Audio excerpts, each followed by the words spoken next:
Boa noite a todos, todas e todes.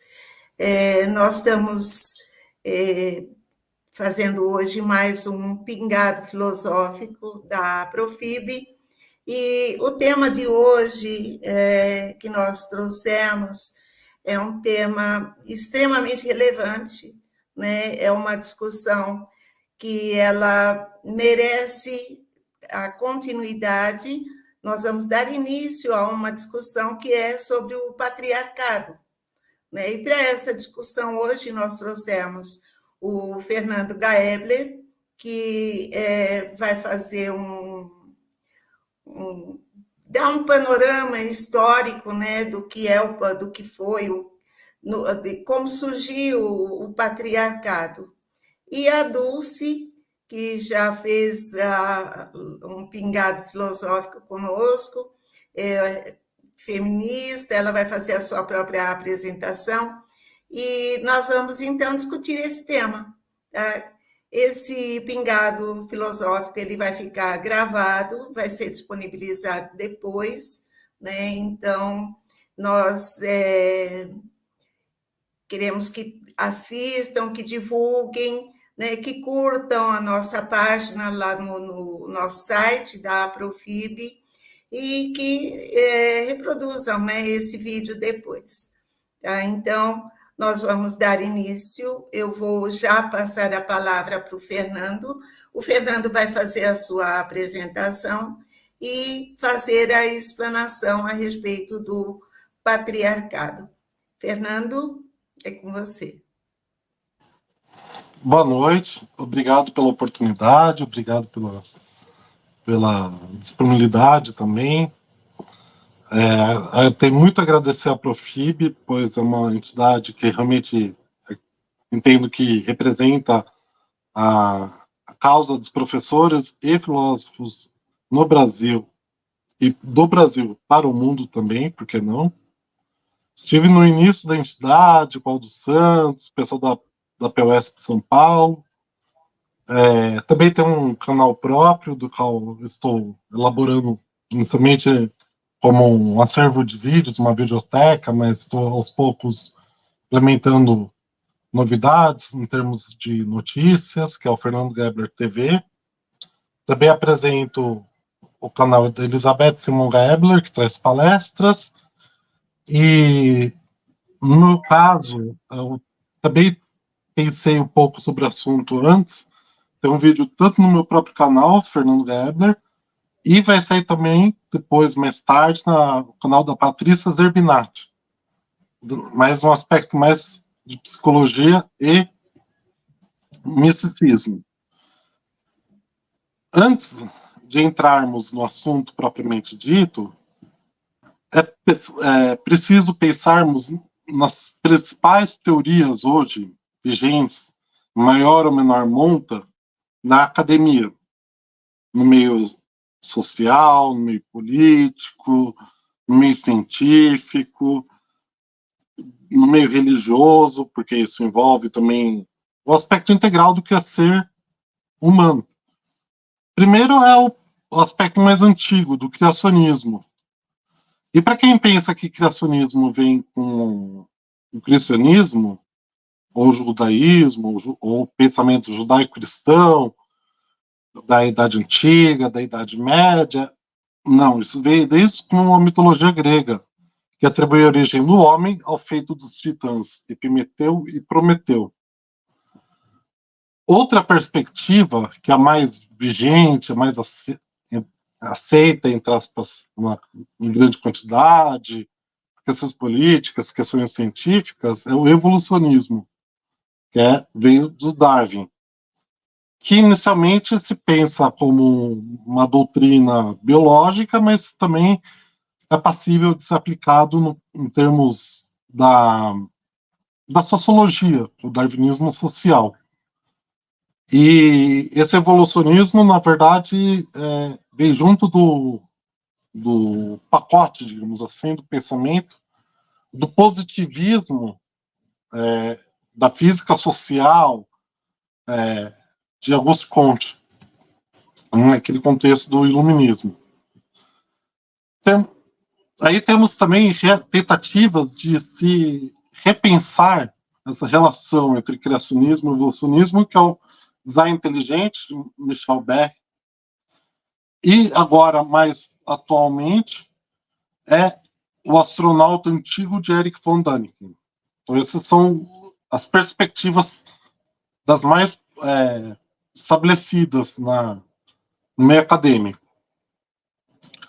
Por que eu trouxe isso? Porque a questão, o ovo e a galinha. Quem veio primeiro, o ovo ou a galinha? É muito difícil datar, no aspecto histórico, a origem da espécie, do Homo sapiens. Então, primeiro, é um bebê que nasceu dos primatas, como Homo sapiens, ou primeiro nasceu o Homo sapiens, aí depois teve... Então, é uma questão muito... É igual o ovo e a galinha. Quem veio primeiro? A galinha que botou o ovo e aí deu origem à espécie, ou a galinha veio de um ovo de uma espécie anterior? Então, isso ainda é muito nebuloso. Por que eu estou dizendo isso? Porque isso daí vai ser a questão da psicologia social, que são os grupos sedentários e nômades. Depois, quando surgiu a espécie, ela procurou se estruturar, se organizar na sociedade através de formas para se alimentar. Porque, primeiro, a gente precisa de ar para respirar. Sem ar, não respiramos. Segundo, precisamos de água, como é que eu vou fazer agora. Sem água, eu não consigo continuar vivo para debater com as minhas colegas, com meus colegas, e lutar pela vida. E depois, a alimentação, a comida. Os grupos nômades mais tradicionais na história são os Tuaregs, que é no norte da África, no Oriente Médio, Xiongnu, que são os antigos mongóis, que veio lá da Ásia Central, de Cazaquistão, Uzbequistão, Tadiquistão, e depois os povos do mar, Mediterrâneo, que são os antigos piratas, que faziam saques às cidades gregas, cidades-estados gregas, e enquanto o grupo sedentário buscou essa relação produtiva, os grupos nômades se mantiveram como coletores. E nós temos um entendimento na doutrina militar que é a espada e o escudo. Nada mais é do que a espada é o homem, até pela questão fálica, ou seja, o homem que vai guerrear, vai fazer a defesa, que vai atrás da caça. E a mulher, ela fica mais na relação do escudo, ou seja, da proteção, do cuidado, da cria, ou seja, dos filhos, do cuidado no lar, do fazimento do alimento depois de colhido. E tudo isso daí surgiu na área do Levante. O que é a área do Levante? Nós, né, para quem acompanha a geopolítica ou as notícias, de modo geral, vinha muito as notícias, o Estado Islâmico do Levante, o Levante. O que é esse Levante que tantos falam? Os árabes com Levante. Levante nada mais é o surgimento da primeira civilização na história, que traz um legado escrito. A escrita, como uma história, depende da escrita, depende de registros, que é a Suméria. A Suméria, entre o rio Eufrates e o Tigres. Depois veio os acádios, os babilônicos, os assírios, os hititas, que são os atuais turcos. A Suméria como cidades-estados. Os acádios já constituíram como império, com Sargão. Depois a Babilônia trouxe a questão da normatividade, que é muito importante até hoje. Os assírios, a expansão dessa civilização primordial, e os hititas a aproximação com o Ocidente, o Oriente, e entre esse processo, depois dos Sumérios, veio a civilização egípcia no Rio Nilo, o Império Axumita, também abaixo do Egito, que é o Sudão, onde as mulheres governavam os homens por uma boa parte do período histórico.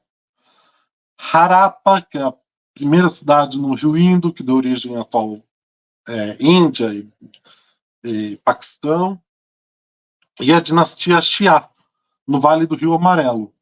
Percebem que é uma questão muito geográfica, a presença do rio. Primeiro o rio de matar a sede, e depois é próximo do rio para essa produção do alimento. Então, por isso que vai ter essa relação de luta. E quem vai se constituir como principal gênero, com o poder político? O homem. Porque são os homens que vão se tornar os principais promotores dessa história. Felizmente ou infelizmente, aí que vai trazer essa perspectiva, o porquê que dessa relação, Adolfo Xavier, que é especialista nesse sentido. Mas nós temos diferenças em relação a alguns exemplos, como a Ilha de Lesbos, que pode ser entendida como o maior matriarcado que já tivemos na história antiga, a Ilha de Lesbos no Mediterrâneo, ou se formos pensar no caso de povos originários, as Amazonas, aqui na região amazônica, onde eram guerreiras que tinham cavalos, que tinham armas, que defendiam, e os homens é que ficavam cuidando da tribo indígena. Então, aí que eu penso que essa relação com essas transformações da alimentação, essa transformação, justamente mais do que a busca pela melhor capacidade de alimentar, de suprir esse povo. Porque toda história nada mais é do que tentativas de achar melhores formas de que o meu grupo, o meu clã, se alimente melhor em relação ao outro, para que eu consiga ter mais poder através disso. E aí é que eu trago o marxismo. Essa relação do homem e da mulher, ela traz essa relação da infraestrutura e superestrutura. Essa infraestrutura da produção agrícola, da alimentação, desse desenvolvimento social que isso traz, e a superestrutura. Qual é essa superestrutura?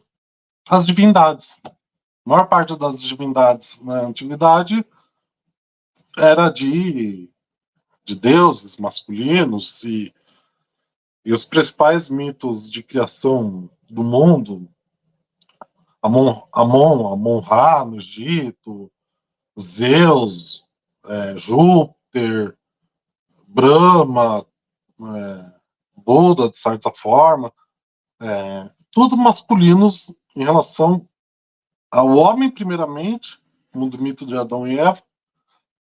Primeiro veio o homem e depois a mulher. Muitos devem estar achando que essa relação ideológica, digamos assim, na sociedade antiga, era desigual.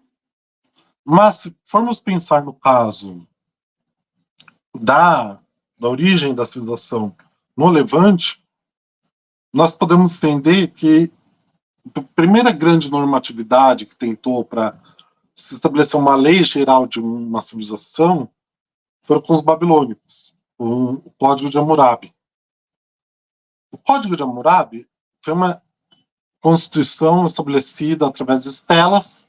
Para quem assistiu 2001 Odisseia no Espaço, aquelas formas de estelas, de monolitos pretos, esses monolitos existiam na Babilônia, no Império Acádio, mas principalmente na Babilônia, que eram escritas as leis. Como hoje, quando você vai no comércio, teu Código do Consumidor, está lá a lei, tinha as leis que estavam aí distribuídas pelo Império, para dar uma uniformidade. Elas eram mais normas consultivas do que impositivas. Mas já havia leis anteriores, mas cidades-estados, como o Código de Ur-Nammu, século XXI, a lei de Lip-Ishtar, século XXI, e até a nomenclatura dos reis, imperadores daquela época, tinha o conceito de Lipt. Lipt é uma palavra suméria antiga, Akkad antiga, quer dizer protegido. Protegido pelo deus Ishtar, por exemplo. Lipt Ishtar, protegido pelo deus Ishtar. Então tinha essa relação próxima de proteção dessa superestrutura ideológica em relação à função prática que exercia na infraestrutura, na relação produtiva. E o homem era definido como senhor, enquanto a mulher era simplesmente mulher, a criança era simplesmente criança, o homem, o adulto, ou mesmo idoso, era conhecido como senhor. Era o senhor, era proprietário de posse da família, em certo sentido, das posses políticas, das posses dessa relação de produção. Isso traz a lei de Italião. Quando eu falei de Código Hammurabi, muitos acho que deve ter pensado olho por olho, dente por dente, mas não é exatamente uma briga generalizada. Não. É justamente para inviabilizar essa sucessão de vinganças, que tem uma vingança final, digamos assim, entre aspas, que é a tentativa de resolver na raiz do problema, que é a lei de Italião, que é uma tentativa de buscar uma igualdade penal. Isso nos traz também essa inversão do pensamento marxista, mas que é base do pensamento marxista, que é a questão de Hegel, da dialética do senhor e do escravo. Enquanto o senhor é a posse, nós temos os escravos, ou, nesse caso, os que servem ao homem. Mas, vou trazer uma sentença 142. Se uma mulher tomou aversão a seu marido e não quiser mais dormir com ele, seu caso será examinado em seu distrito. Nesse caso, é uma espécie de semiágora, por exemplo. Se ela se guarda e não tem falta a seu marido, e seu marido sai contra as mulheres e despreza sua esposa, ela tomará seu dote de volta e voltará para a casa de seus pais. Ou seja, a mulher ela pode ser dona de seu destino, e não só isso, ela pode ser dona de suas posses. Então, por incrível que pareça, há uma certa preocupação nessa igualdade social no Código de Hammurabi, que posteriormente será invertido em legislações mais atuais. E essa relação entre isso tudo vai se constituir a base do patriarcado. O que é esse patriarcado? É um sistema de governo. Inicialmente começou como um sistema de governo na própria família, nos grupos nômades, depois no clã, quando essas famílias se juntam, e depois se estabelece uma relação produtiva através da agricultura, do sedentarismo, e depois através dos próximos passos da história, que podemos trazer no seguinte sentido. No século VII a.C., já dando um pulo, depois do século XX, XXI a.C., o principal exemplo que nós temos mais, entre aspas, atual para a filosofia, que é Atenas, ela se constituiu como uma monarquia, inicialmente, que é o poder político que se concentra em uma única pessoa, que é o que significa monarquia? Monos, uno, arcain, mandar, governar. O único que governa e manda. Nesse caso é o homem.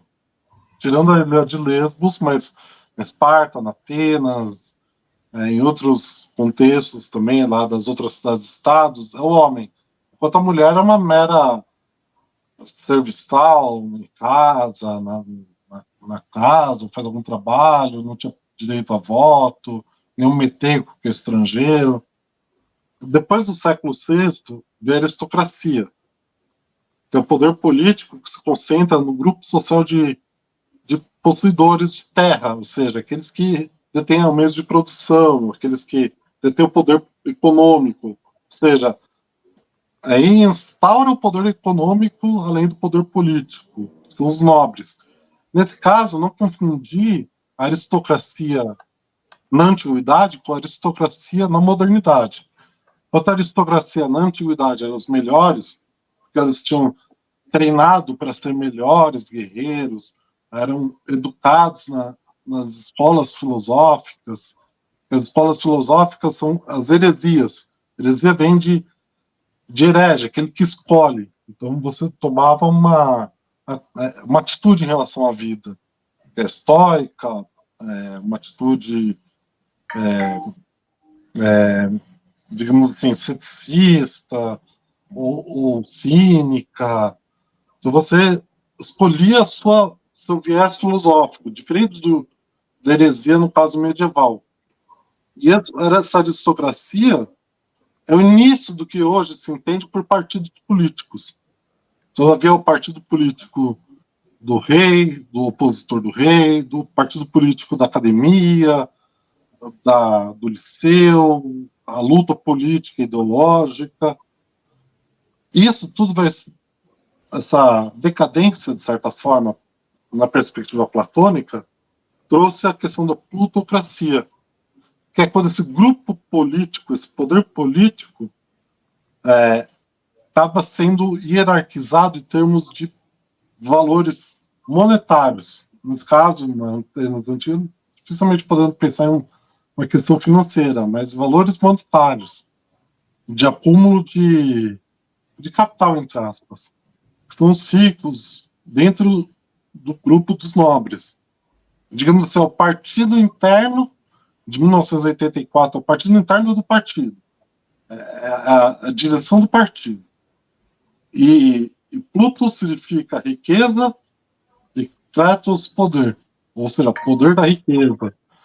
Aí, nesse caso, poder econômico sobressai ao poder político e acaba ditando as regras, ditando a vida social, ditando a cultura. Pense bem na palavra ditadura. Nesse caso, não havia conceito de ditadura como no caso moderno, mas a tirania, o tiranos, aquele que escolhe por si mesmo e os demais obedecem. E depois do século V a.C., nós temos a democracia, que é uma tentativa de reação a tudo isso, que é a socialização do poder político, mas que acabou não ocasionando tanta socialização do poder econômico, que é o poder de todos os cidadãos. Demos, povo e Kratos, governo. E daí é um pequeno história política de Atenas. A questão do patriarcado, ele vai se constituindo como o principal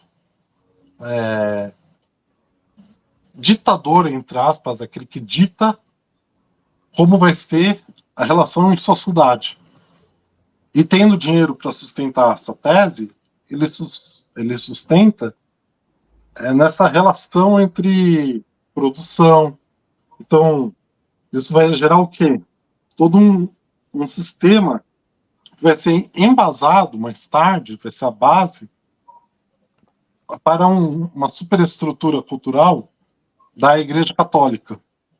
Da Igreja Católica, dos papas, dos padres, dos bispos, onde todos eles têm que ser homens,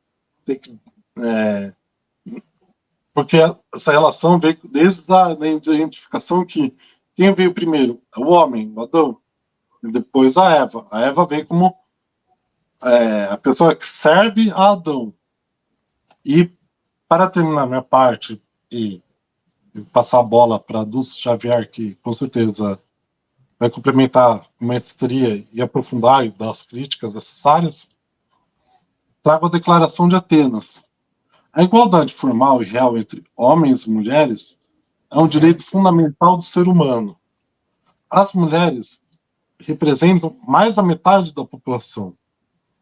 A igualdade exige a paridade da representação e a administração das nações.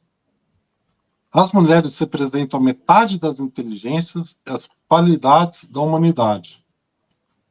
E sua subrepresentação nos eleitos na decisão constitui uma perda para a sociedade em seu conjunto.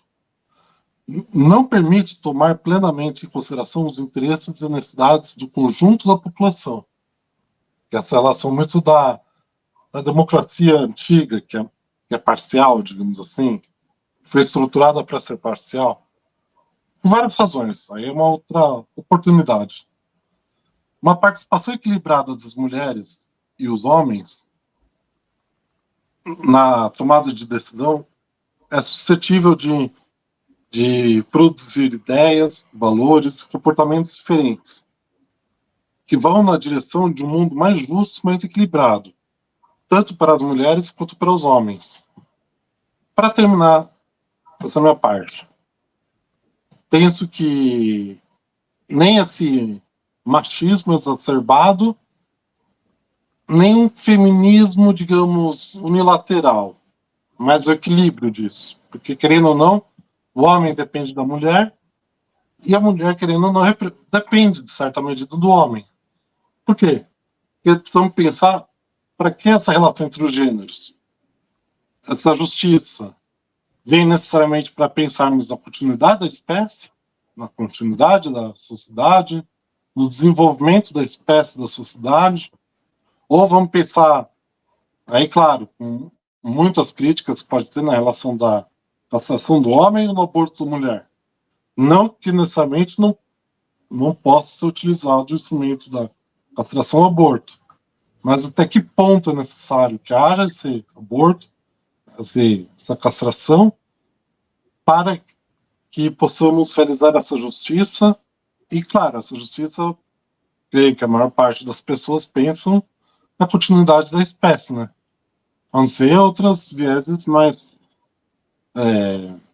negativos, digamos assim, em relação à espécie. Mas isso é também papo para depois. Agora é contigo.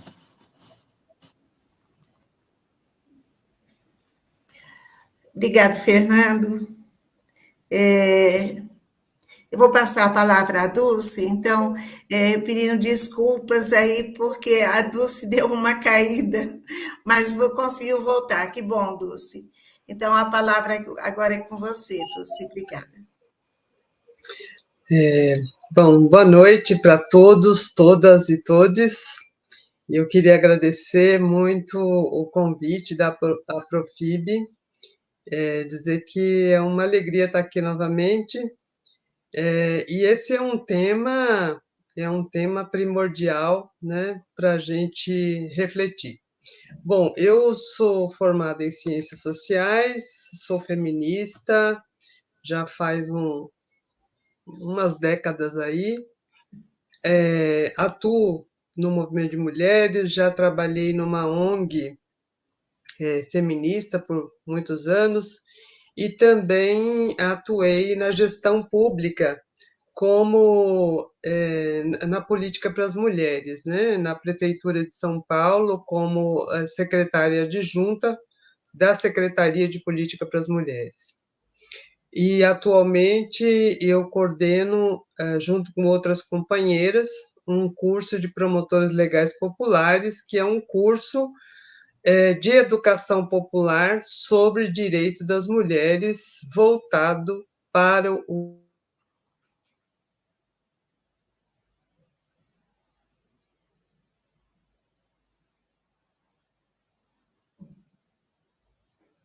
Dulce congelou.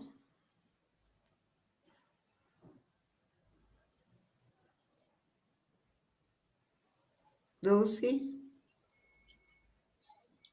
Retornei sumiu, aqui. voltou. Desculpe, essa minha internet é complicada, mas enfim, vamos tentar aqui.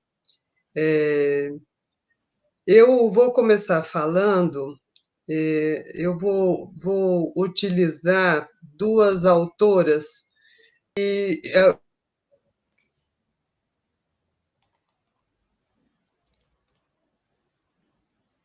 a Gerda Lerner, que escreveu um livro sobre a criação do patriarcado, e a Silvia Federici, que é uma historiadora, né? Ela é italiana, ela é uma historiadora e ela trabalha muito com ela vai fazer um resgate dessa questão do patriarcado articulado ao surgimento do capitalismo, né, a articulação de interesses do poder nesse processo de surgimento do capitalismo. Bom, eu vou começar falando da Gerda, é, porque o tempo é curto, então a gente precisa sintetizar as nossas falas aqui, né? Mas é interessante ela trazer que no desenvolvimento da agricultura, de 7.000 a 2.500 antes de Cristo, essa forma de organização, ela tinha como prática a troca de mulheres intertribal e para evitar conflitos, né, pelas alianças que aconteciam em relação ao casamento, e também porque as sociedades com mais mulheres poderiam produzir mais filhos, que é uma experiência já da agricultura, né, porque filhos poderiam trabalhar e aumentar a produção e acumular excedentes. Essa é uma questão muito importante, porque o que a gente percebe em relação à questão do patriarcado é que há uma apropriação dessa força que a mulher tem, que é a reprodução. Se o homem tem a força física para carregar mais peso, ou para proteger, né, ou para lutar, a mulher tem uma força que é, que é a procriação, né? Sem a mulher procriar, não existe raça humana, é só isso.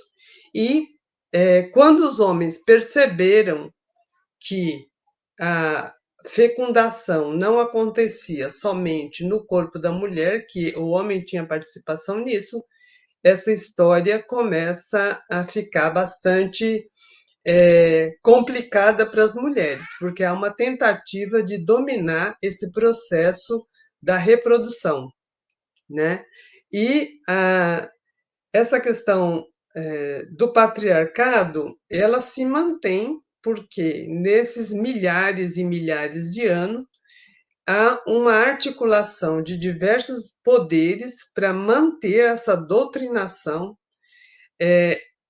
afastar as mulheres do sistema educacional, negar o conhecimento da própria história dela, né?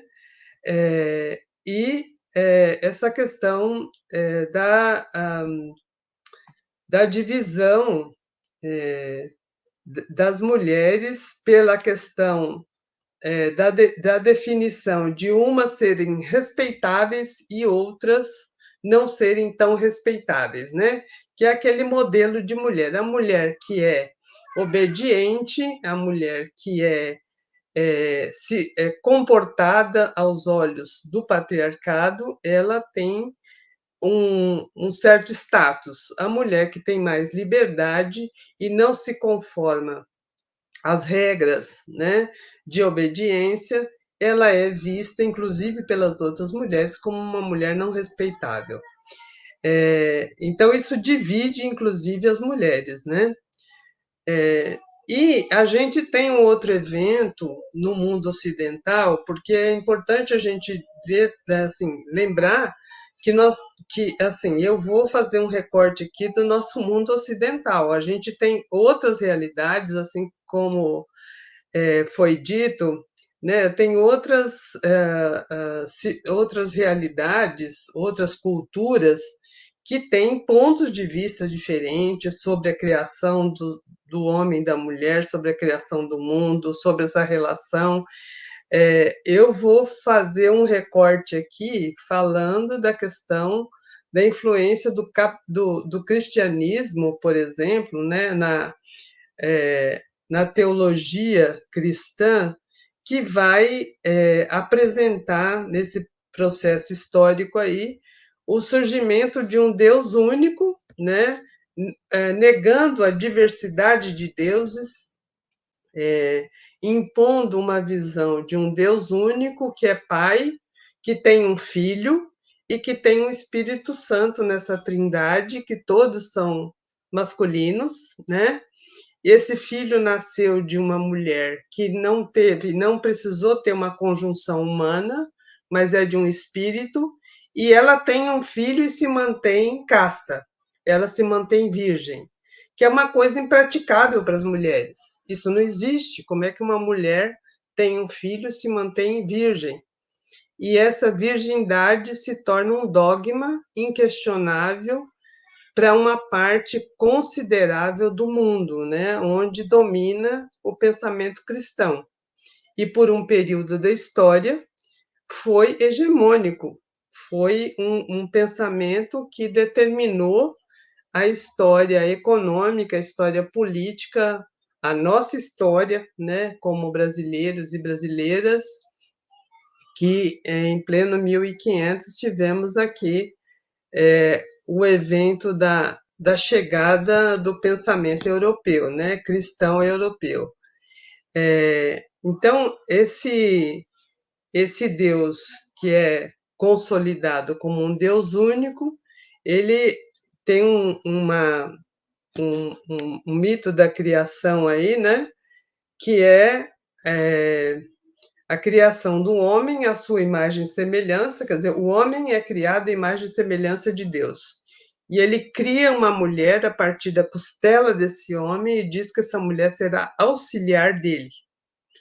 E ainda essa mulher desobedece porque ela quer ter o direito de discernir, ela quer ter o direito de escolha, porque o fruto proibido não era a sexualidade, mas era o discernimento entre o bem e o mal. Ela quer comer desse fruto porque ela quer ter o poder de discernir. E aí ela é condenada, e a condenação dela é parir com dor e se submeter ao marido. A religião, nesse caso, ela serve como um complemento, como um conteúdo ideológico para consolidar a ideia da submissão das mulheres. Quer dizer, é apresentado um homem como a imagem e semelhança desse Deus único, e a mulher não é imagem e semelhança desse Deus. Essa mulher que até hoje não pode celebrar porque ela não tem essa categoria reconhecida como igualdade como ser humano. Então, o pensamento cristão, ele vai dar muita força e trazer, arrastar pela história essa ideia de que a mulher ela tem que se submeter ao homem. A mulher séria, a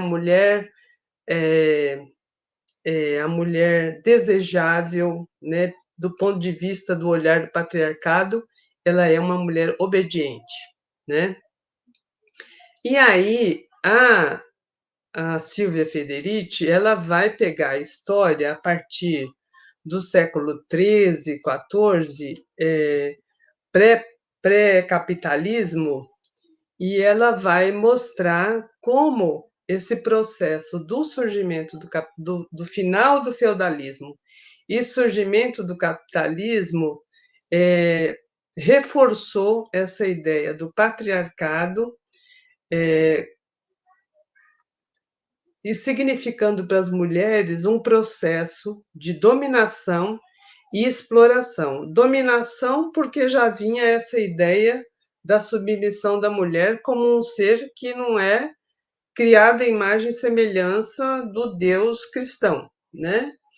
E depois explorada pelo capital que usa, né, usa essa ideia para consolidar esse processo de exploração como uma justificativa, né? Muito semelhante com a questão da escravização do povo negro, por exemplo, do povo africano, né?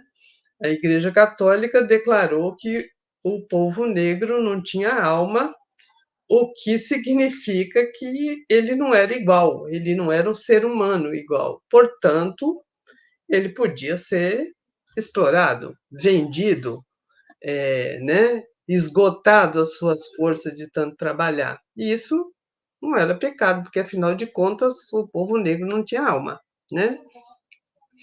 É uma coisa bastante parecida. Mas a Silvia Federici ela vai mostrar como esse processo pré-capitalismo, né, que as mulheres tinham no processo de produção comunal, nas terras comunais, as mulheres tinham uma certa autonomia na produção, né? Mesmo durante o feudalismo, era possível produzir em terras consideradas que não eram de um proprietário, eram terras comuns onde elas conseguiam manter a sua subsistência, né, com uma certa autonomia e elas conseguiam, né, nos mercados, ter uma convivência, era um centro de convivência onde elas podiam se reunir, elas trocavam notícia, recebiam conselho, elas podiam formar e ter um ponto de vista próprio, né, autônomo em relação à perspectiva masculina. E essa rede de cooperação e de relações, ela cai por terra quando começa o processo de cercamento dessas terras, né? Essa convivência entre as mulheres, que era também conhecido, citado, né, como comunismo primitivo, ele cai por terra, né, quando começa o processo de cercamento das casas, das terras, né? A Silvia, ela cita um exemplo aqui de uma experiência de organização autônoma das mulheres, que eram as beguinas, mulheres laicas da classe média urbana que viviam na Alemanha e em Flandres, e elas mantinham o trabalho fora do controle masculino, sem a subordinação do controle monástico. Isso é uma coisa importante naquela época, né? Elas foram condenadas como suspeita de heresia pelo Concílio de Viena, em 1312, pela intolerância do clero contra as mulheres que escapavam do controle deles, né? Então, o clero teve uma importância enorme na consolidação, no começo do capitalismo e depois na consolidação dele, né?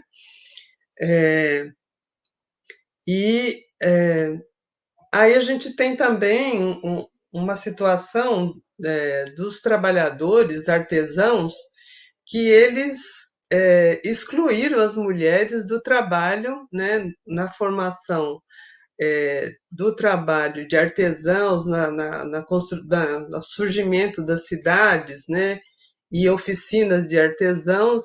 Eles solicitaram a autoridades que não permitissem que as mulheres competissem com eles.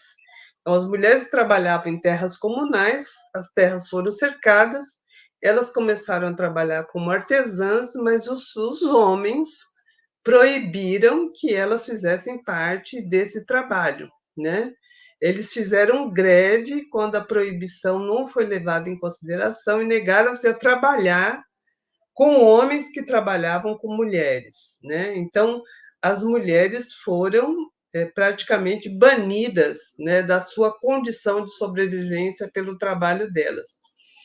E aí começa um processo da igreja também começar o processo de caça às bruxas, né? No século XIV, século XV, que começa o processo de caça às bruxas e o que estava por trás da perseguição das mulheres. O que a igreja perseguia, basicamente? Eram mulheres que controlavam o próprio corpo, mulheres que controlavam a sua fertilidade e que eram um problema, porque quem é que controlava essas mulheres, né? Se elas não quisessem ter filhos, como é que se ia ter mão de obra? Então, a igreja, mais uma vez, ela serve, ela é a parte ideológica desse processo, já que não tinha rede social, a igreja fazia esse papel, né, ideológico, e começa a perseguir as mulheres, justamente por conta dessa questão delas conhecerem o corpo, conhecerem formas de controlar a reprodução, que nas bulas papais, nos documentos de perseguição às bruxas, eram chamadas de malefícias, a forma de controlar o número de filhos, né? E tem vários tratados para descobrir como é que se a pessoa era bruxa ou não. Aí tem um livro célebre aqui de dois padres dominicanos que chama Maleus Maleficarum, ou o Martírio das Bruxas, que foi inclusive traduzido para o português pela Rosemarie Muraro, uma grande feminista brasileira. Eles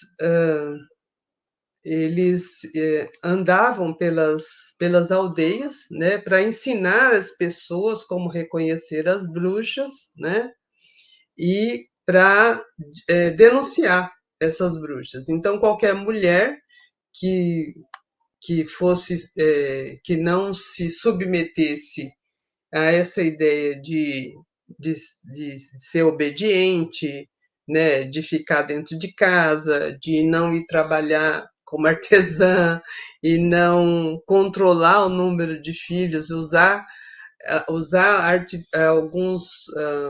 algumas estratégias para controlar o número de filhos, essas mulheres eram denunciadas como hereges ou como bruxas, né? E eram perseguidas. Aí tem uma série de histórias em relação a isso, né? E aí a Silvia chama a atenção que a igreja presbiteriana recebeu ordens de perguntar aos paroquianos se né, e se suspeitasse de alguma mulher que era bruxa e denunciar, né? Mas é um processo bastante, muita coisa para a gente falar, então, mas aí é uma questão, algumas questões que a gente se coloca, por que tinham tanto medo, né, dessas mulheres, né? Por que desencadeou tamanha violência contra as mulheres? A gente pode pensar que a caça às bruxas foi um ataque a essas mulheres, a resistência dessas mulheres, né? A difusão das relações capitalistas e contra o poder que obtiveram em virtude da sexualidade. Então, pelo fato delas controlarem a sua sexualidade e a sua reprodução, houve um processo assim de tentativa de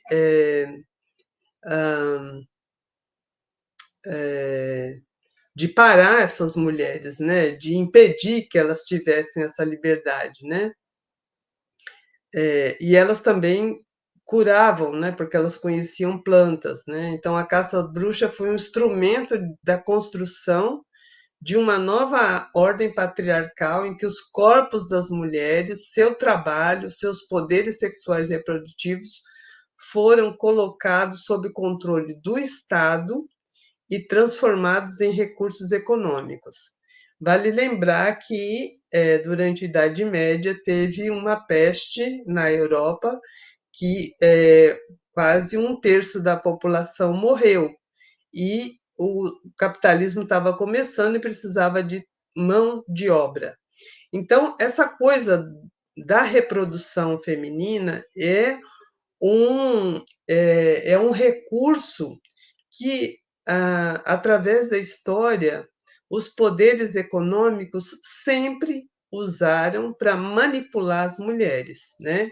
Então, quando interessa, tem toda uma construção ideológica, toda uma propaganda para convencer, entre aspas, né, as mulheres a permanecer nesse papel de reproduzir a vida e cuidar da vida, ou, quando interessa, sair desse papel e ir para o mercado de trabalho, mas sempre pagando menos, né?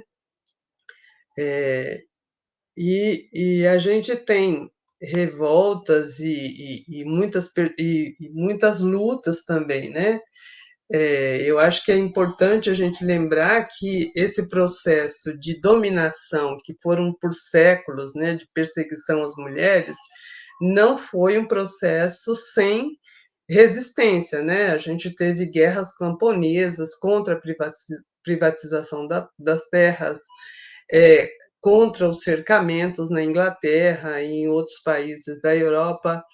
A gente teve várias manifestações aí de luta contra esse processo que aliou a dominação do Estado, e aí Estado e religião é praticamente a mesma coisa, né? Porque a religião era o braço ideológico do Estado, tanto que a religião perseguia e julgava as mulheres como bruxa, mas quem executava não era a igreja, era o Estado.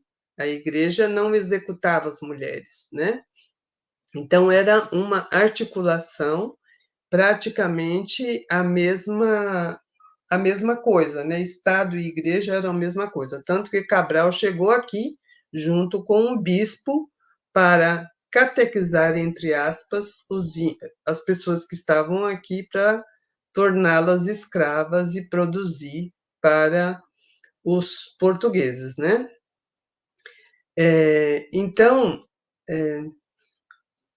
eles conseguiram, a partir do século XVII, né, depois de 3 séculos de perseguição e mortes e serem queimadas nas fogueiras e tal, convencer, entre aspas, né, essas mulheres de que o papel delas era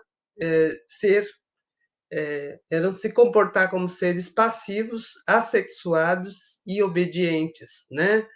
E se prestarem à reprodução e ao cuidado da vida, sem reclamar, né? Porque a mulher ideal dentro do patriarcado é a mulher que fala pouco, fala baixo, não reclama, né?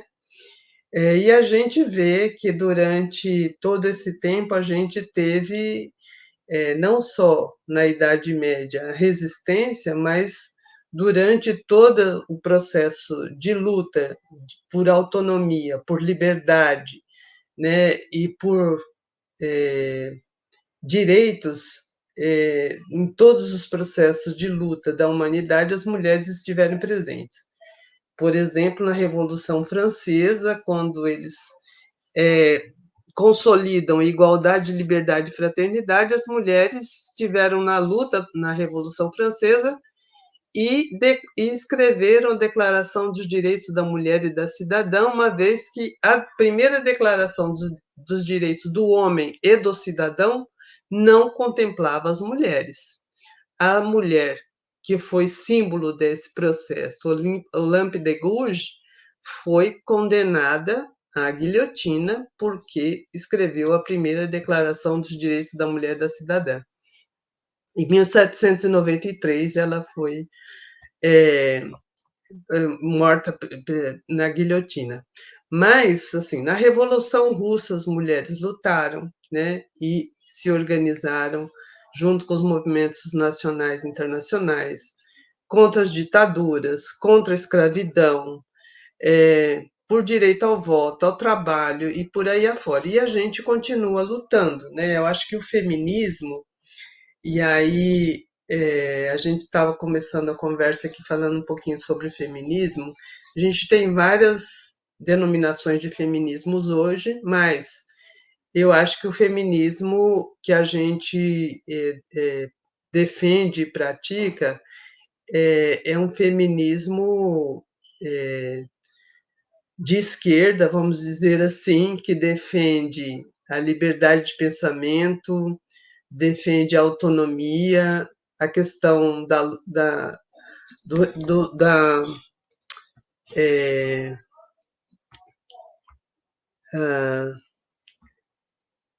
dessa questão da gente encarar a, a questão econômica, né?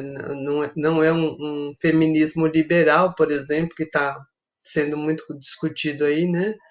Feminismo liberal, mas um feminismo que defende a igualdade e o respeito à diversidade, né, em todos os campos de atuação humana. E acho que é importante a gente também refletir sobre quem se beneficia com a manutenção do patriarcado. É um processo que a gente ainda vai lutar por muito tempo. Há algumas pessoas que falam que vai durar muitos anos ainda para a gente conseguir a igualdade, né? A gente pode ter igualdade formal em alguns países, com leis que dizem que da igualdade salarial, por exemplo, a igualdade de direitos, mas, na verdade, em nenhum país do mundo as mulheres têm uma situação real de igualdade, né? Mesmo que tenha esse reconhecimento legal por lei, né? Ainda há muita violência, né, contra as mulheres no local de trabalho, na família, em todos os locais possíveis e imagináveis a gente tem manifestações de violência como um exercício masculino em relação ao poder que ele tem sobre esse corpo feminino, né? Os homens se acham no poder de assobiar uma mulher na rua, passar a mão, no ônibus, né?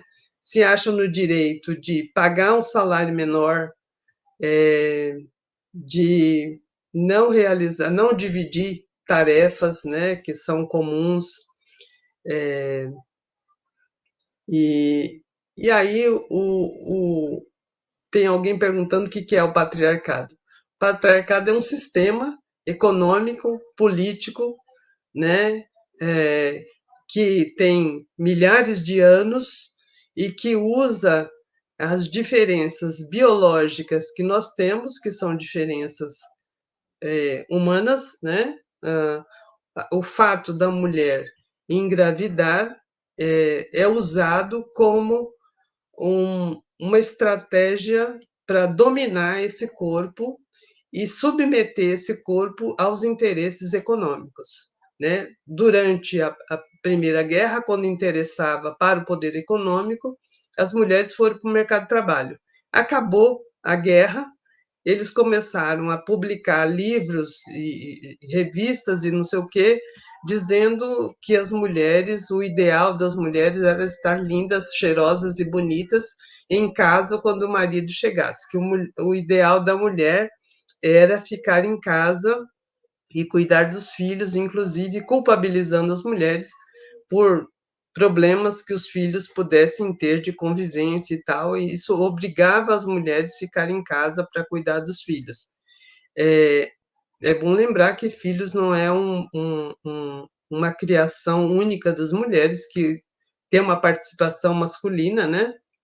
Mas que a obrigação, né, do cuidado de filhos, da casa, de doentes, de pessoas com deficiência, de idosos, recai sobre a mulher. Então, assim, é interessante na convivência da família manter esse pensamento patriarcal, que é a submissão das mulheres, as mulheres fazendo trabalho de cuidado, sem ganhar nada, né? E ainda dizendo para a gente que é por amor. É confortável para a família, porque tem uma mulher que põe o lixo na rua, lava a criança, leva para a escola, leva para o médico, faz tudo, né? E os homens ficam sentados, muitos homens, né? Já há uma divisão de trabalho, mas ainda é pouca. É confortável para o capital,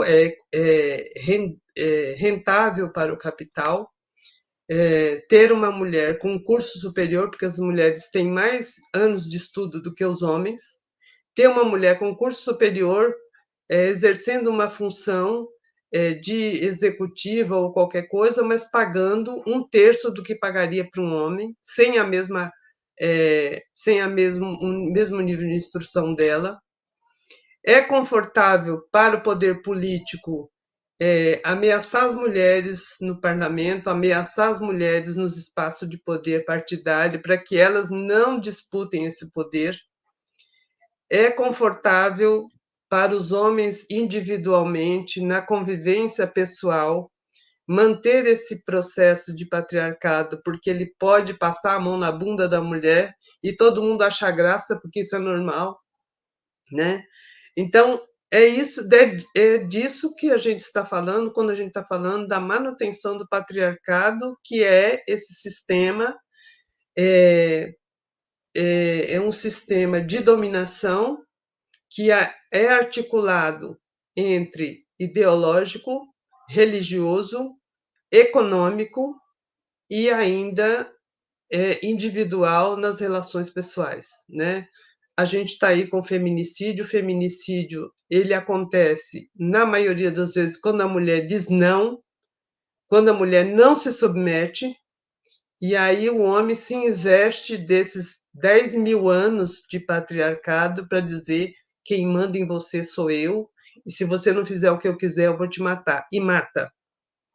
E mata, né?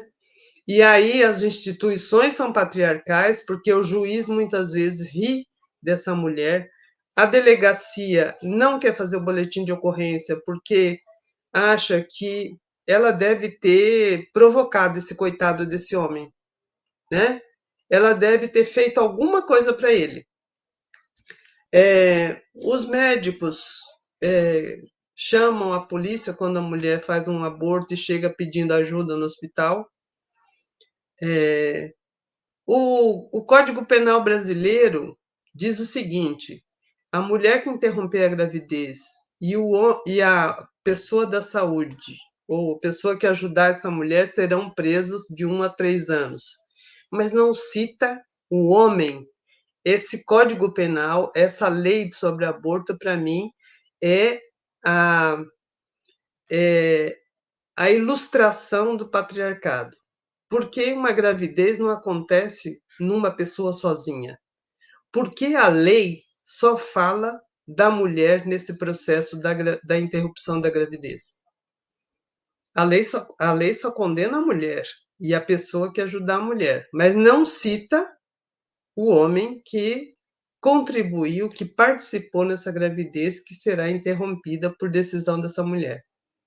Então, assim, são esses exemplos que a gente percebe a manutenção da desigualdade no tratamento, né, de homens e mulheres.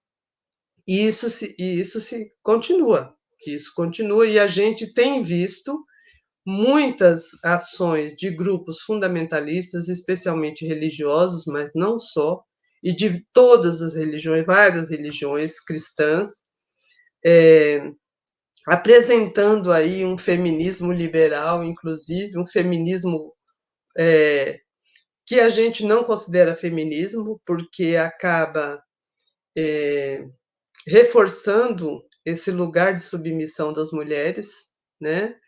A gente tem, inclusive, o uso dessa palavra como forma de desconstruir o feminismo que questiona essa desigualdade colocada pelo patriarcado, né? E aí a gente tem várias nomenclaturas aí para o feminismo, né? Mas acho que o feminismo autêntico é o que luta pela autonomia das mulheres e pela igualdade e para que a sociedade, o mundo seja justo, né? E que não é um privilégio das mulheres, mas é um reconhecimento da necessidade de sair dessa condição de desigualdade. Não é um enfrentamento ou uma oposição aos homens, ou querer ter o mesmo comportamento dos homens ou tomar o lugar dos homens, mas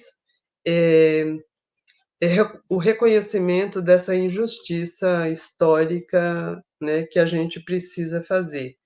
E acho que é muito importante, queria terminar dizendo isso, a gente está muito atenta e atentos a essa situação que nós estamos vivendo de aumento do conservadorismo, né, aumento dos discursos de extrema direita, que tem como foco essa questão da crítica ao feminismo, uma crítica à autonomia das mulheres, né? E a questão dos direitos das pessoas LGBT, questionam também a questão da igualdade por questões raciais e de origem e etnia e tal, que eu acho que é importante a gente também pensar sobre isso, né? Bom, eu vou parar por aqui, eu acho que já estourei meu tempo para variar, mas vamos lá, ver se tem alguma questão aí. A gente viaja, né, nas falas e esquece até de controlar o tempo. Eu realmente parei de olhar aqui para o relógio, né? Mas assim, eu acho que é muito importante, né? Tanto a fala do Fernando como a fala da Dulce, né? Para a gente trazer essa discussão, né? Eu acho que assim é um tema que ele deve ser discutido, inclusive pegando segmentos, né? A Dulce fala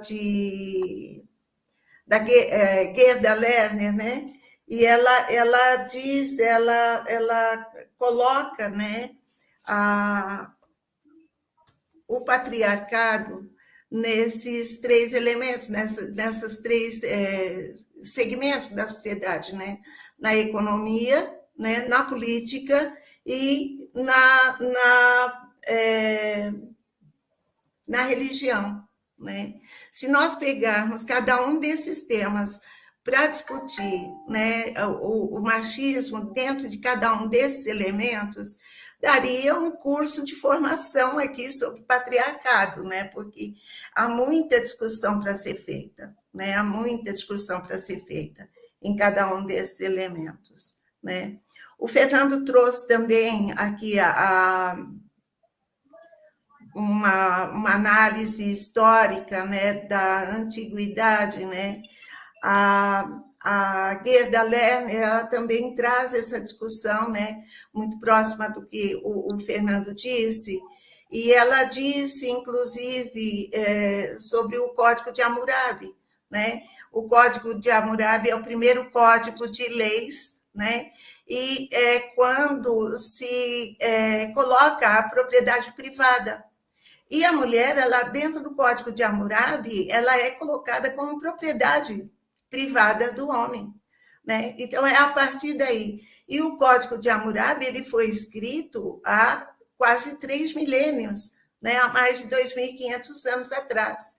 Então, as religiões que vieram a partir de então se apegaram nesse aspecto, né, da mulher enquanto propriedade e criaram, né, essa estrutura, esse sistema patriarcal que vem desde então, né? Então, esse sistema patriarcal ele é anterior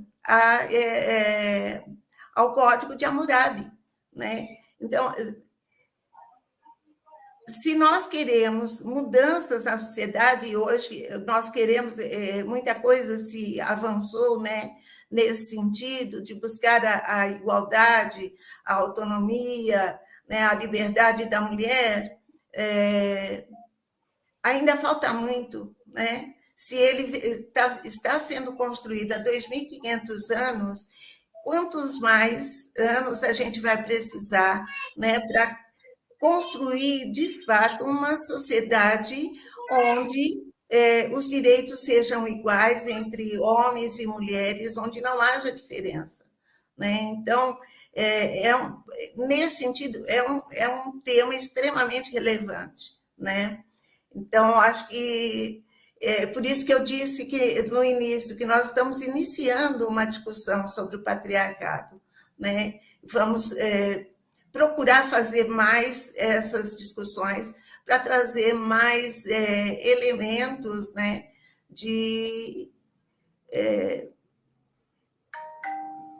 para que a gente possa realmente, né, trazer mais luz, né, para essa sociedade que a gente vive, né?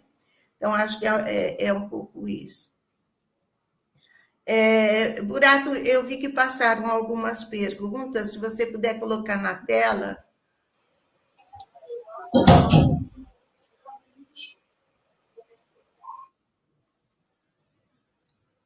Burato? Sim. Deusuíta, nossa querida Deusuíta, lá de Belém do Pará. Professor Fernando, a existência do patriarcado influenciou nas práticas de controle autoritário por administradores, seja em instituições públicas ou particulares, ao longo da história? Bom, é claro que uma resposta breve, sim, em termos. Mas é que eu quero aprofundar nessa resposta para não ficar na superficialidade. Tá, pode pensar, tem controle por causa de questões X, Y, Z. Mas, calma. Para a Idade Antiga, nós podemos estender esse controle social da mulher em 2 exemplos de 2 grandes mulheres. Uma na filosofia e outra na política. Na filosofia, Hipátia, de Alexandria, que é a filósofa, pensadora, da matemática, das relações do mundo, que foi morta no início da ascensão desse patriarcado judaico-cristão, e a biblioteca de Alexandria acabou sendo queimada, tudo, aquele contexto. E outro, na mesma região, Cleópatra, a faraó, a última faraó do Egito. Uma mulher que tinha tudo para dar um grande salto na civilização egípcia, quanto civilização egípcia, porém foi morta pelos romanos, dentro das intrigas palacianas vindas de Roma. E depois o Egito se tornou parte do Império Romano como uma província. E mudou-se a cultura ao longo do tempo. Mas perdeu-se o Egito clássico, antigo. É uma forma de controle também. Na Idade Média, nessa relação que a minha colega Dulce Xavier trouxe brilhantemente, a questão da Idade Média, é justamente isso.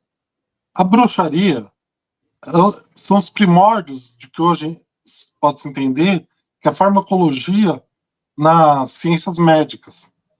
Então, a ciência, nessa época, da escolástica, era uma ciência mais teológica, através de práticas de preces. Então, a medicina também era baseado em preces, baseado na doutrina católica, dos pecados, dos merecimentos. Então, se eu ficava mal, é por causa que eu provoquei isso, porque feriu a vontade divina. E a bruxaria sempre teve esse aspecto, ao mesmo tempo, crítico em relação à Igreja Católica, ao mesmo tempo uma certa influência nos bastidores, porque justamente é o poder daquela época de que as bruxas realizavam curas, as curandeiras, que é o primórdio hoje das curandeiras, que se encontram nos bairros, dessas práticas, mais ligada à prática mesmo do herbário, ou seja, das plantas, de certos cuidados físicos que levavam a um bem-estar, mesmo que o outro não tivesse seus méritos. Nós sabemos hoje que a saúde só física é insuficiente, só a saúde mental também é insuficiente. Saúde integral, que é almejada hoje como parâmetro de saúde. Então, é justamente nessa relação crítica, e a pandemia justamente trouxe uma oportunidade dessa revisão paradigmática, como Thomas Kuhn. A crise no modelo paradigmático, essa crise trouxe o quê? A inclusão dessas formas de resolução dos problemas em termos de saúde, que era o principal na época, que levou como efeito prático um dos fatores, o Renascimento, através de Leonardo da Vinci, com estudos da mecânica do corpo, tudo mais. E do ponto de vista do ponto de vista geral, digamos assim, nós podemos trazer a doutrina militar, ou seja, uma sociologia militar. Faça uma análise.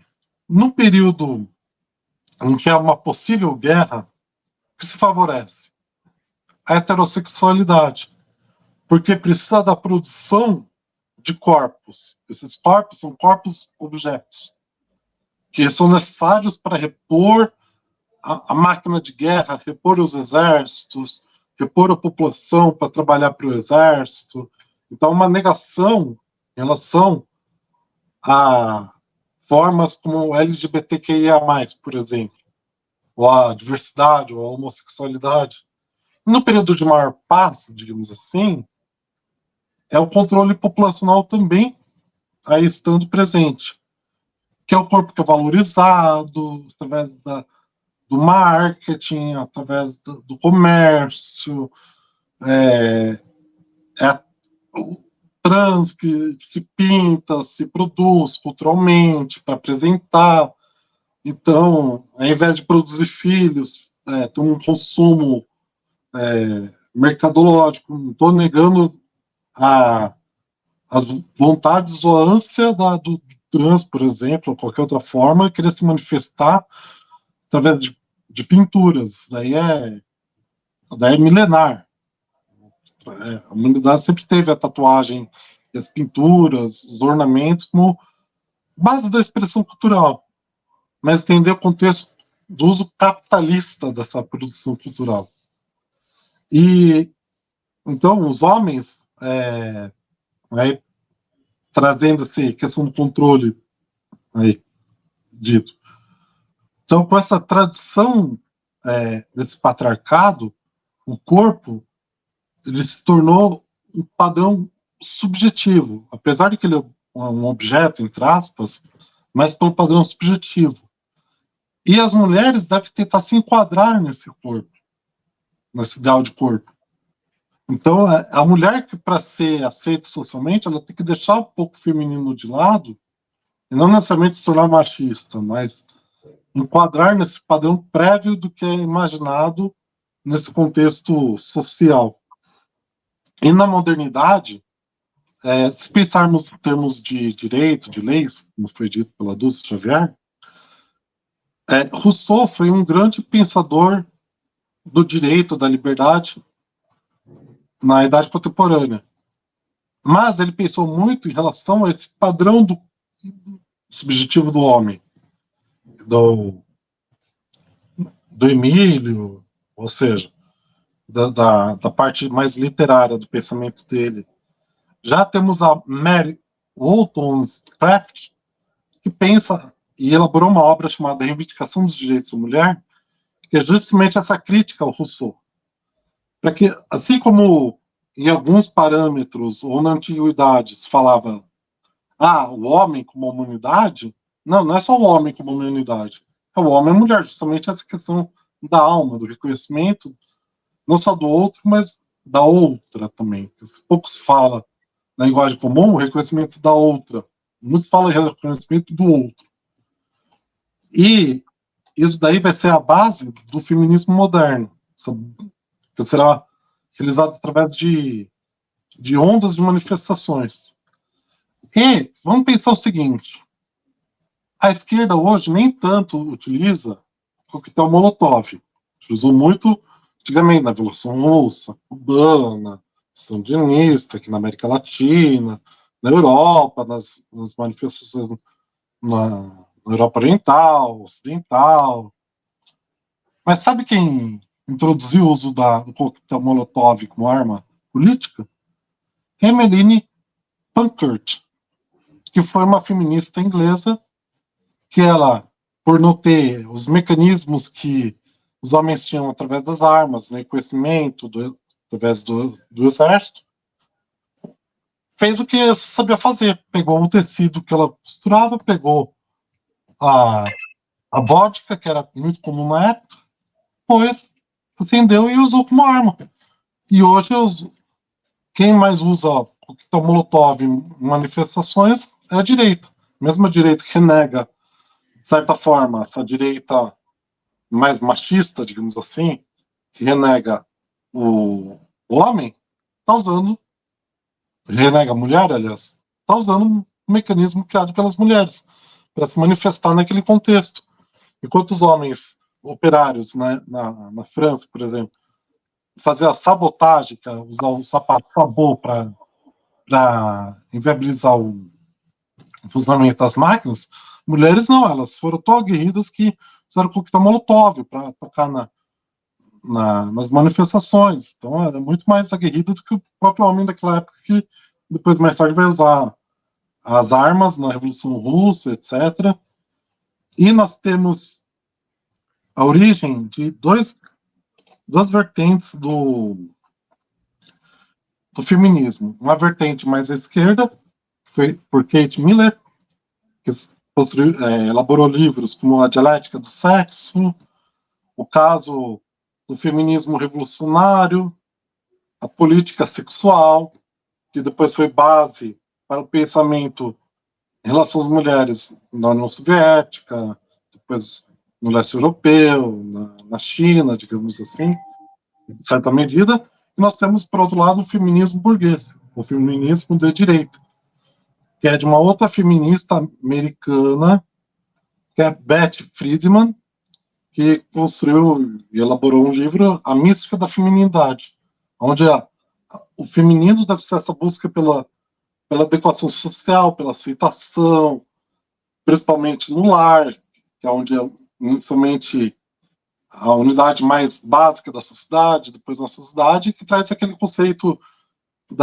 de neogênio, da feiticeira, que ao mesmo tempo uma super mulher, mas super ajustada à sociedade, onde ela usa os poderes só quando não tem como usar os mecanismos sociais vigentes, que usam os poderes, os feitiços, as mágicas, para tentar burlar uma situação dentro daqueles seriados, trazendo a questão da cultura popular. Então nós temos essas formas, ao mesmo tempo da mulher se portar, ao mesmo tempo esses controles que existiam e que existem, que é justamente essa padronização do ser. Nem tanto em relação só ao homem, mas em relação à humanidade como um padrão subjetivo do capitalismo. Obrigado, Fernando. Nós já estamos com 1h30 de live. Eu acho que a gente vai reduzir as perguntas. Burato, tem mais alguma pergunta? Adeus, Rita. Dulce, atualmente, observando a relação das adolescentes na sala de aula, percebi uma certa igualdade nas relações de convivência. Será que já estamos vivenciando novas relações? Dulce? Oi. Então, eu acho que há, sim, possibilidades, né?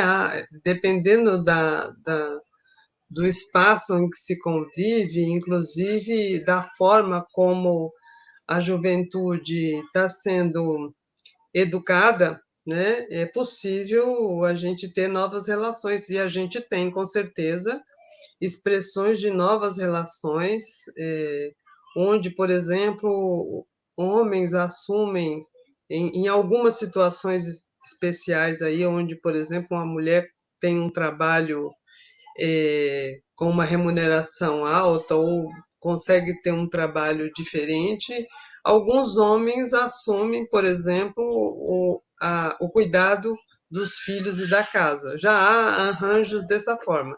Então, assim, e eu acho que essa é uma preocupação muito grande. A gente, na década, no começo dos anos 2000, tentou colocar nos planos de educação a questão da igualdade de gênero e respeito à diversidade, que é uma forma de criar uma possibilidade de maior igualdade, mas a gente teve uma resistência muito grande de setores fundamentalistas que impediram em muitas cidades que essa questão fizesse parte dos planos de educação. E de lá para cá a gente só vem tendo situações onde o pensamento patriarcal tem ganhado força. Eu acho que as eleições, eu já tinha visto essa questão, eu acho que as eleições são fundamentais para a alteração desse quadro. Acho importante a presença das mulheres disputando eleições e eu acho que todas e todos nós que temos alguma militância em partidos políticos deveríamos lutar muito para ter paridade nas chapas de disputa e também no orçamento dedicado, que é colocado à disposição de candidatos e que os partidos simplesmente ignoram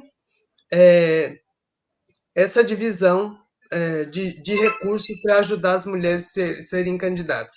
Todos os partidos, inclusive de esquerda, né? E tem um monte de partido que tá votando aí pela anistia para os partidos que não cumpriram essa determinação do orçamento das candidaturas femininas. Mas eu acho de suma importância a gente apoiar mulheres, né, para estarmos nos espaços políticos, né, para estar modificando um pouco essa situação, porque o patriarcado não está só nas relações pessoais, mas ele está presente nas instituições públicas, como saúde, educação, judiciário, todos os espaços estão eivados de comportamentos desiguais em relação às mulheres. E a gente precisa mudar a nossa cultura. Nós precisamos mudar a nossa cultura, e aí a forma de mudar a cultura é através da educação. A gente educar as nossas crianças para uma convivência respeitosa entre os seres humanos, independente de cor, origem, raça, orientação sexual, sexo e por aí afora. Se a gente não conseguir, se a gente não investir nisso, a gente não vai ter uma mudança nesse padrão patriarcal de desigualdade que a gente vive em tantos lugares. Bom, eu não quero, o tempo está exíguo aí, né?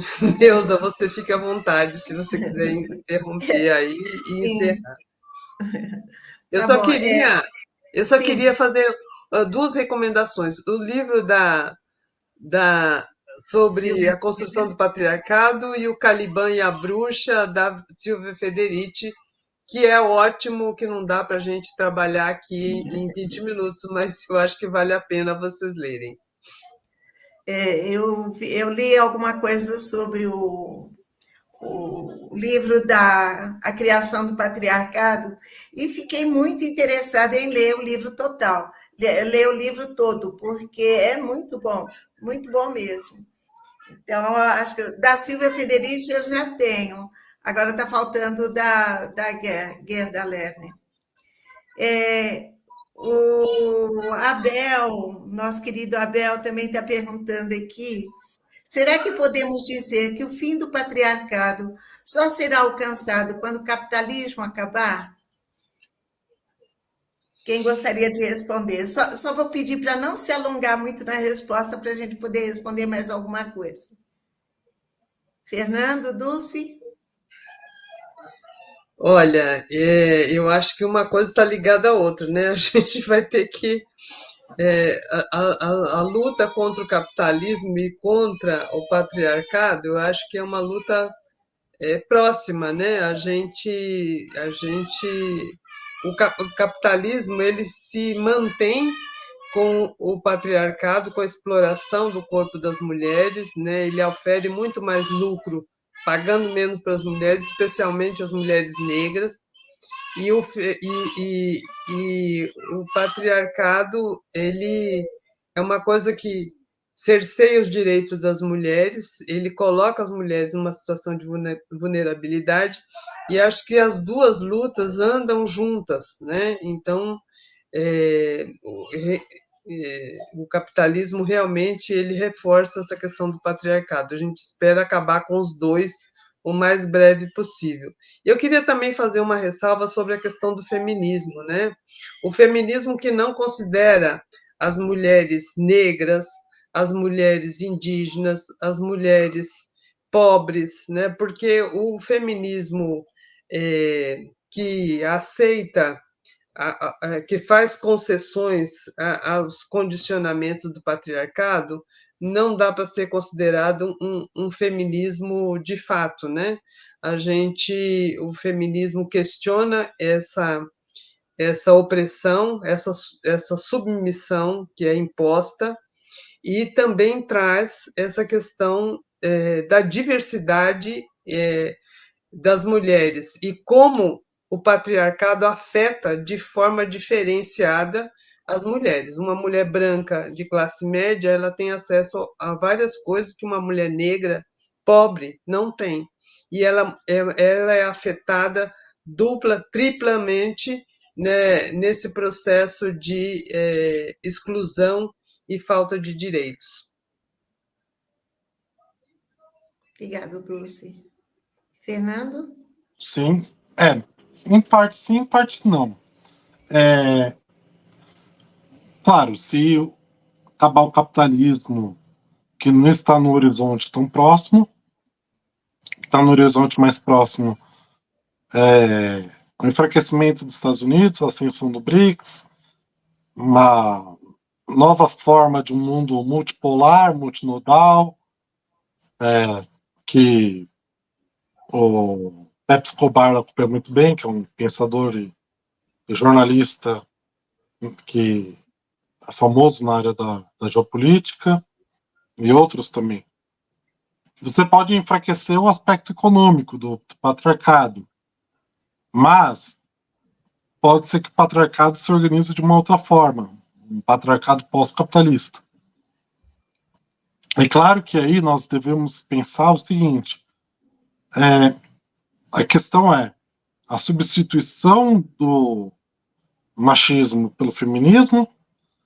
Será que essa é a vinda necessária? Ou será que é a formação de um novo sistema de governo, né? Nesse sentido, nem o machismo nem o feminismo, mas uma humanocracia, onde seja incluído o homem e a mulher num laço de igualdade, de oportunidade. E claro que o feminismo mais revolucionário, claro que vai ter críticas em relação ao feminismo mais burguês. Isso é de praxe. É claro que são formas de tentar identificar esse contexto. E já que trouxe a questão da eleição, a eleição é justamente isso. A eleição, nos marcos da institucionalidade vigente, é jogar o jogo burguês contra o próprio sistema burguês, mas é usar as regras do jogo burguês contra a própria burguesia. Se é para ser realmente revolucionário, então temos que pensar, além das eleições, uma via de reconstrução do país. Mas para isso precisa reagir no sentido de romper a institucionalidade vigente, rompendo, inclusive, com o próprio sistema judicial vigente, do STF, do TSE, no caso das eleições, pensar a construção de um novo sistema judiciário, de um novo sistema executivo e legislativo por consequência. Então, é justamente isso. O que fazer? A velha questão já de Lenin, o que fazer é o que fazer com esse quadro. É reformar por dentro, num viés social-democrata, num viés mais identitário, ou uma revolução mesmo, que transforma essas relações e refunde o Estado brasileiro e a sociedade brasileira, e posteriormente o mundo. Que mundo é esse que nós estamos querendo? Então, se for a vitória, por exemplo, do feminismo, então, onde que será esse homem pós-machista? Então, justamente apropriar-se das tradições do passado e usar o presente como um posicionador para repensarmos, além do passado, o futuro que queremos. Para pensarmos, termos como alvos os objetivos. E além de sair atirando por aí, temos um objetivo. Qual objetivo é esse? Então, como vamos alcançar? Então, a minha preocupação é justamente essa. Da parte sociológica, que eu acompanho muito bem, é entender o que está em jogo, o que pode ser construído e as culturas ou as perspectivas culturais que estão nesse contexto se relacionando entre si. E essas críticas também. Obrigada, Fernando. Burato, eu vou pedir para você colocar só mais uma pergunta, pode ser?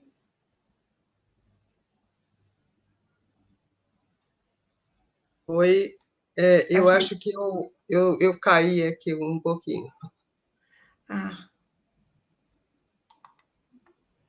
Não, eu vi várias perguntas aqui, mas acho que não tem mais, então. Eu posso fazer um comentário? Eu acho que essa questão do fim do capitalismo não resolve o problema do patriarcado, porque está além da questão econômica, né? O patriarcado é uma questão que a gente vai ter que buscar, mesmo pós-capitalismo, uma sociedade socialista ou coisa parecida, as desigualdades tendem a permanecer se a gente não tiver uma mudança de comportamento, né? Mesmo com uma mudança econômica que possa ter uma igualdade maior, a convivência a convivência ainda precisa mudar o comportamento. Nós precisamos mudar o comportamento para reconhecer a igualdade, e aí eu acho que não é uma questão de ser uma sociedade feminista, a gente quer uma sociedade igual. Não precisa ser feminista, mas também não pode ser machista, né? Então, uma sociedade de iguais. E isso requer uma mudança profunda que eu acho que só a questão econômica não vai resolver. Obrigada, Dulce. Tchau. Acho que é isso. Eu só vou ler aqui uma observação que eu coloquei aqui. O patriarcado foi criado por mãos masculinas, mas enquanto não houver alianças entre as mulheres, esse tema estará sendo sustentado. O patriarcado ele é anterior ao capitalismo, né? Como nós já conversamos aqui, ele vem desde o surgimento da propriedade privada, né? E ele permaneceu ao longo da história nos diversos modos de produção, né? Como a análise do Marx. Então, não é o fim do capitalismo. O que vai mudar a sociedade é a luta das mulheres, né? O reconhecimento das mulheres, né? E a unidade com os homens para que a gente construa realmente essa sociedade que a Dulce falou, uma sociedade de iguais e não uma sociedade nem feminista e nem machista, né? O que nós precisamos, eu acho que é isso. E aí, nesse sentido, eu acho que nós estamos desenvolvendo essa luta, né? Nós estamos trazendo esse conhecimento, nós estamos trazendo esse esclarecimento, né? Para as mulheres e também para os homens, né? Nós trouxemos aqui essa discussão hoje, não é só para as mulheres, é também para os homens. E aí, nesse sentido, é que eu disse que nós precisamos aprofundar, né? Aprofundar esse estudo, aprofundar esse conhecimento, para que nós também, né, tenhamos argumentos, né, e possamos levar também para os nossos meios, né, de socialização esse conhecimento. Eu acho que é isso. Eu quero agradecer muito a Dulce, agradecer muito ao Fernando, agradecer muito ao Burato, que está aqui na técnica, agradecer a todas as pessoas que estiveram aqui presentes, que fizeram perguntas, as perguntas que não deu para responder, eu peço desculpas, tá bom? Mas marcaremos um novo encontro para aprofundar, tá bom? Obrigado, boa noite para todos e todas e todos.